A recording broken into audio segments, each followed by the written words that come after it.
Hi friends, welcome to our channel. இன்றைக்கி நம்ம ரொம்ப ஹெல்த்தியான ஒரு லட்டு ரெசிபி தான் பார்க்க போகிறோம். இந்த லட்டு செய்கிறதுக்காக 2 கேரட்டோட தோலில் நீக்கிட்டு நல்லா கழுவினதுக்கு அப்புறமா இந்த மாதிரி சின்ன சின்னதாக துருவி எடுத்துக்கிறேன்.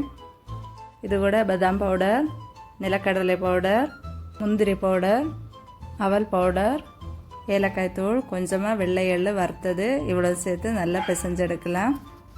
சொன்ன பாதாம் பவுடர் வந்துட்டு பாதாமை நல்லா தண்ணியில் ஊற வச்சுட்டு அதனோட தோலில் நீக்கினதுக்கப்புறமா பாதாமை கொஞ்சம் லைட்டாக வறுத்ததுக்கப்புறமா அதை நல்லா மிக்ஸி ஜாரில் போட்டு பவுடராக ஆக்கி எடுத்துட்டேன். அப்புறமா நிலக்கடலை, முந்திரி, அவல் எல்லாத்தையுமே லைட்டாக வறுத்துட்டு மிக்சியில் போட்டு பவுடர் ஆக்கிட்டேன். எல்லாமே நல்லா மிக்ஸ் ஆனதுக்கப்புறமா உருண்டைகளாக இந்த மாதிரி லட்டு மாதிரி பிடிச்சி எடுத்துக்கலாம்.